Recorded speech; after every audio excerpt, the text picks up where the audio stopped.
दोस्तों, मैं आपका दोस्त जी सर, मेरे यूट्यूब चैनल ओडीएस क्लासेस पर आपका स्वागत है।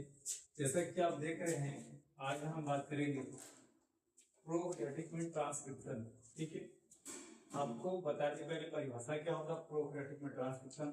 ध्यान रखिएगा, डीएनए से एमआरएनए बनने की प्रक्रिया, डीएनए से एमआरएनए बनने की संपूर्ण प्रक्रिया क्या कहलाती है प्रोकैरियोटिक में ट्रांसक्रिप्शन। प्रोकैरियोटिक में ट्रांसक्रिप्शन केवल कोशिका द्रव में होता है, यानी साइटोप्लाज्म में होता है। क्या होता है? साइटोप्लाज्म में। प्रोकैरियोटिक में ट्रांसक्रिप्शन 3 चरणों में संपन्न होता है। कहां पर? 3 चरणों में संपन्न होता है। पहला चरण है प्रारंभन, इंग्लिश में इनिशिएशन। दूसरा है दीर्घीकरण, इलोंगेशन इंग्लिश में। और तीसरा है समापन, यानी टर्मिनेशन। जैसा कि आप फिगर देख सकते हैं, यहाँ पर मैंने एक डीएनए का फिगर बनाया है और इस डीएनए पर ही काम होता है। आप इसे देख सकते हैं कि डीएनए क्या बन रहा है, एमआरएनए। तो सबसे पहले जितना भी आनुवंशिक सूचना होगी डीएनए के पास होगा। तो डीएनए में 3 क्षेत्र होते हैं। कौन कौन से क्षेत्र? ट्रांसक्रिप्शन की क्रिया में डीएनए में 3 क्षेत्र होते हैं। पहला होता है प्रमोटर, इसको बोलते हैं प्रारंभन, आप देख सकते हैं। ठीक है, प्रमोटर। दूसरा होता है स्ट्रक्चरल जीन, ठीक है। और तीसरा होता है टर्मिनेटर जीन, टर्मिनेटर। ठीक है, पहला प्रमोटर जीन, दूसरा होगा टर्मिनेटर। क्या होगा? Terminator, terminator. ठीक है, इन्हीं क्षेत्र पर काम होता है। जब ट्रांसक्रिप्शन की क्रिया स्टार्ट होती है तो 5 प्राइम के 3 प्राइम डीएनए के 5 प्राइम से 3 प्राइम सिरे पर स्टार्ट होती है, जिसको हम बोलते हैं टेम्पलेट रज्जु। क्या बोलते हैं? टेम्पलेट रज्जु। 5 प्राइम से 3 प्राइम को टेम्पलेट रज्जु कहते हैं। इसी टेम्पलेट रज्जु पर मुख्य रूप से काम होता है। आइए जानते हैं।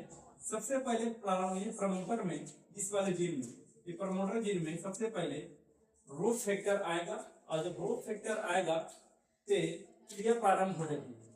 कौन सा? ट्रांसक्रिप्शन क्रिया प्रारंभ हो जाती है। उसके बाद ग्रोथ फैक्टर और आरएनए पॉलीमरेज, ग्रोथ फैक्टर और आरएनए पॉलीमरेज मिलकर टेम्पलेट रज्जु पर काम करते हैं। जब काम करते हैं तो आपका सिग्मा फैक्टर और आरएनए पॉलीमरेज मिलकर एक रज्जु का निर्माण करते हैं। इसको बोलते हैं आरएनए। क्या बोलते हैं? आरएनए। आरएनए रज्जु का निर्माण करते हैं। ये आपका आरएनए रज्जु है, आरएनए रज्जु। और जब यह आरएनए रज्जु पूर्णतः बन जाता है तो उसके बाद आता है टर्मिनेटर जीन। क्या आता है? Terminator gene. यानी रज्जु बनता रहेगा, यानी जितनी आवश्यकता होती है उतना ही बनता है एमआरएनए या आरएनए बनता है। तो आखिर में टर्मिनेटर जीन आता है। जब टर्मिनेटर जीन आता है तो वहां पर इस ट्रांसक्रिप्शन की क्रिया को रोकने के लिए आता है रो फैक्टर। क्या आता है? Rho factor. जब आरएनए पॉलीमरेज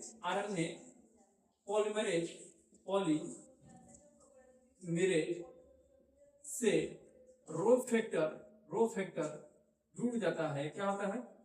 जुड़ जाता है, तो वह क्या कहलाता है?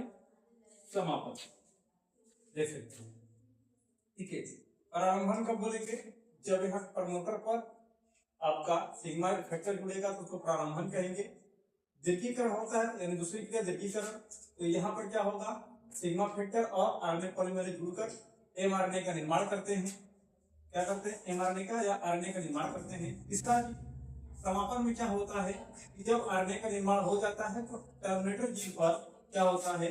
रो फैक्टर, यानी आरएनए पॉलीमरेज के साथ कौन जुड़ता है? रो फैक्टर जुड़ता है और क्या करता है?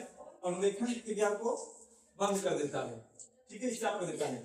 तब उसके परिणाम स्वरूप आप देख सकते हैं कि यहाँ पर 5 प्राइम से 3 प्राइम एक एमआरएनए का निर्माण हो गया है। इसमें बहुत सारे कोडान होते हैं, बहुत सारे कोडान होते हैं। यानी ये प्रत्येक कोडान जो होंगे अपना अनेक प्रकार के एमाइनो एसिड का निर्माण करते हैं। यानी अलग अलग प्रकार के कोडान होते हैं जो एक ही एमआरएनए में पाया जाता है। इसे बोलते हैं पॉलीसिस्टोनिक। क्या बोलते हैं? पॉलीसिस्टोनिक। यानी जब एक एमआरएनए पर बहुत सारे आपकी क्या हो, कोडान उपस्थित हो, और कोडान जब उपस्थित होते हैं जाहिर सी बात क्या बनेंगे, एमाइनो एसिड का निर्माण करेंगे, इसको बोलते हैं पॉलीसिस्टोन। आई होप, मैं आशा करता हूँ कि आपको मेरी चीजें समझ में आएगी। आप मेरे चैनल को subscribe, share and bell icon को प्रेस कर दीजिएगा, जिससे मेरी आने वाली अगली वीडियो आपको आसानी से प्राप्त हो जाए। धन्यवाद।